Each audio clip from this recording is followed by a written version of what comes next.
Welcome. তো আমরা solve করব কোড ফোর্সেস এর রিসেন্ট কন্টেস্টের এই প্রবলেমটা। সি 3 নাম্বার প্রবলেম, ডি4 এর সি বা 3 নাম্বার প্রবলেমটা স্মল জিসিডি শর্ট। হ্যাঁ, দেয়ার কি বলছে আমরা পড়ি, দেয়ার n players number from 1 to n। Here I score defined the GCD and IN, this step IN. So এটা আমরা পরে এক্সপ্লেন করব সামনে। পরে দেখো here GCD IN refers to the largest positive integer that divides both IN and GCD মানে আপনারা জানেন greatest common divider বা গসাগু। এটা এক্সপ্লেন করার আমার কোনো প্রয়োজন বোধ করি না, আপনারা দেখে নেবেন। B2 এখন your task is to find operation or find an ordering of the player from left to right that satisfy the following condition। এখন প্লেয়ার গুলো অর্ডারিং করতে হবে যেটা কন্ডিশন গুলোকে স্যাটিসফাই করে। Between two players with different score, the one with higher score must appear। আমরা একটা example নিয়ে নিই, তাহলে আমরা বুঝতে পারবো। আমরা এটা নেই 5।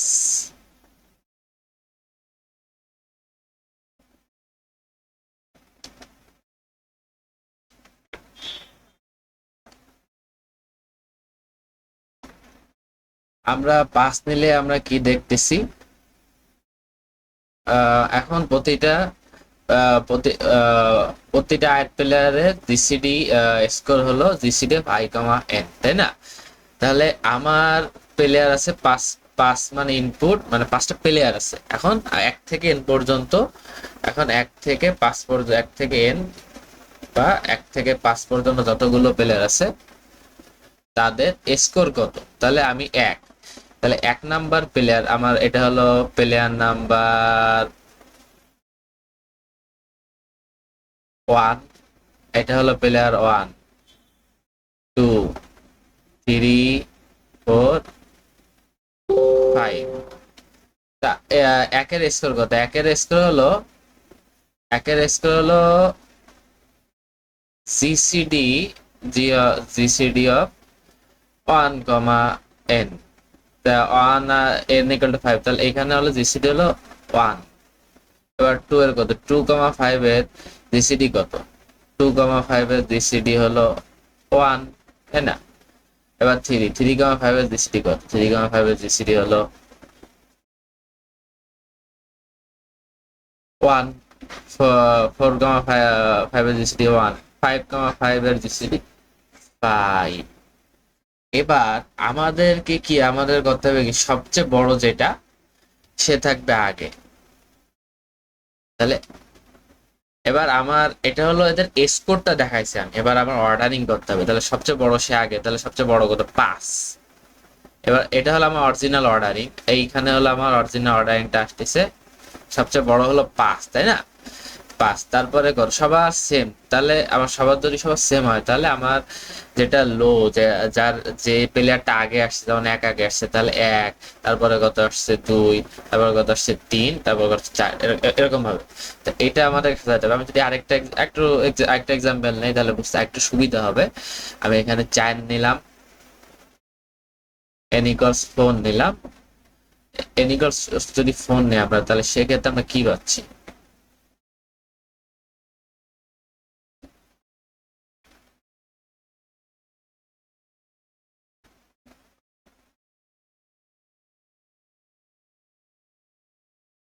আমরা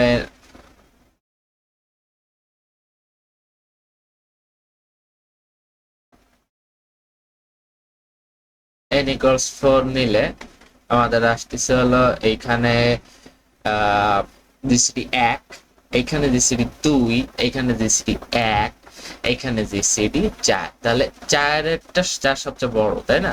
তাহলে 4 অ্যান্সারে 4 আসবে সবার আগে। তারপরে সবার বড় কোনটা, আমি এখানে যখন 4 নিছি না, এই যে 4 সবার আগে। তারপরে সবার বড় কোনটা? 2, তাহলে 2 আসবে। এবার দুইটারই স্কোর সেম, 1 আর 3 স্কোর সেম। তাহলে এবার কার অ্যাপিয়ারেন্সটা আগে, স্কোর যখন সেম তখন কার অ্যাপিয়ারেন্সটা আগে, তাহলে স্কোর যখন সেম তাহলে কার অ্যাপিয়ারেন্স আগে, তাহলে এক আগে আসছে, তাহলে এই যে আমি এক দিচ্ছি, তারপরে 3। এটা হলো নিয়ম। এই যে আমার অ্যান্সার মিলে গেছে। টেস্ট কেসটা আমরা পড়া শেষ করি। Between two players with different score, one of the higher score must appear. So এই যে আমরা 1 আর 3 এর মধ্যে যেটা দেখাইছি, appear from to the left of the lower score,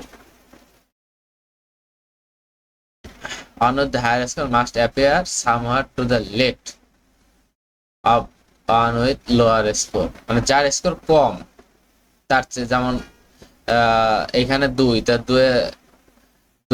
2 এর আগে 4 আসছে না, 2 নম্বর প্লে স্কোর 2, 4 নম্বর প্লে স্কোর 4, তাহলে 4 আসছে, 4 নম্বর প্লে স্কোর বেশি ছিল, ওর যে ছোট তার আগে আসছে। Between two players with the same score, এখানে একটা সেম স্কোর, এখানে একটা same score, the player with smaller number must have, একটা প্লেয়ারের ইন্ডেক্স করেছিল 1 আর 3, তাহলে এর মধ্যে স্মল কোনটা? স্মলার নাম্বার বলতে প্লেয়ারের স্মলার নাম্বার মানে তাদের ইন্ডেক্স নাম্বার বোঝাইছে 1 আর 3, তাহলে 1 আর 3 এর মধ্যে স্মল 1, তারপরে 3, must appear somewhere to the left of the one with lower score, যে ছোট তারটা আগে আসবে, লোয়ারেস্ট।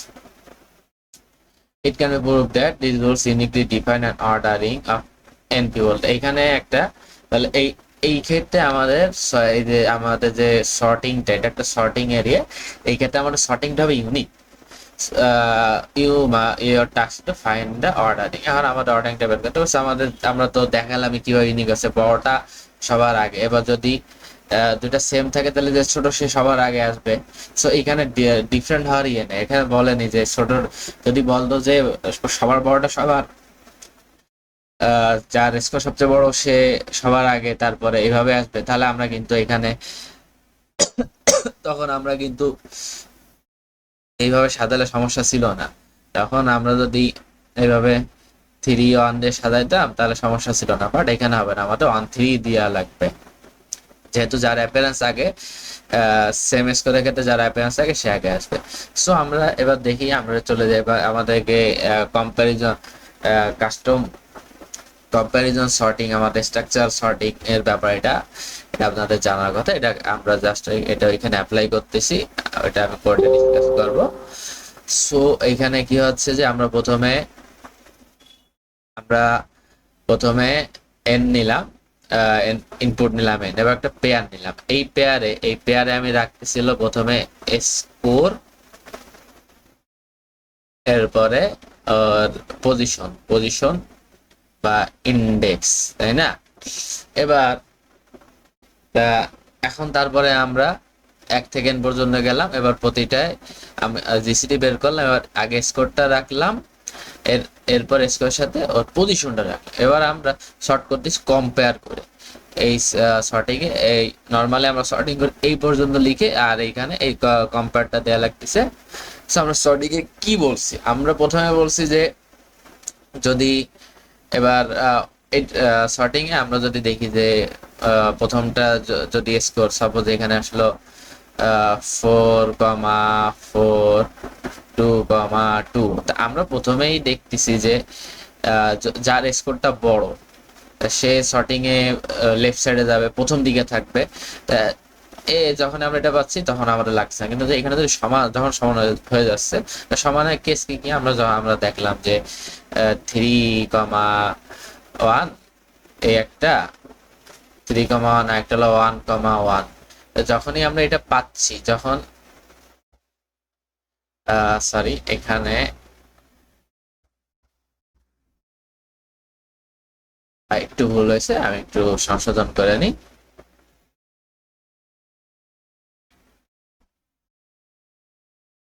যেটা আমরা দেখছিলাম 4-এর ক্ষেত্রে, আমরা যখনই দেখতেছি এই দুইটা সমান, তাহলে কি, তাহলে আমাদের কোনটাকে আগে নেওয়া লাগবে? যেটা ছোট, তাই না? তাহলে P1 এর ছোট হওয়া লাগবে। P1 ছোট হলে তাহলে এটা থাকবে, কিন্তু এখানে তাহলে P1 যদি ছোট হয় তাহলে আমার ট্রু হবে, আর নাহলে ফলস হবে, ওটা ভাবে সাদা নেবে। আর দিন শেষে যদি কোনটায় না মেলে তাহলে 0। আর তারপর আমরা কি করলাম, এরপর আমরা ভেক্টরটা প্রিন্ট করলাম। এখন আমাদের তো স্কোর প্রিন্ট করা লাগবে না, আমাদের স্কোর আর পজিশনের পেয়ার, আমাদের স্কোর আর প্রিন্ট করা লাগতেছে না, আমাদের শুধু পজিশন প্রিন্ট করা হচ্ছে। তাই আমি সেকেন্ডটা প্রিন্ট করে দিলাম আর তারপরে এন্ড লাইন দিয়ে দিলাম। আর যেটা জানেন যে প্রথমে টেস্ট কেসের সংখ্যা ইনপুট নিয়ে এরপর প্রতিটা টেস্ট কেসের জন্য আমরা সলভ করতে। So that's all for this, thank you, good by.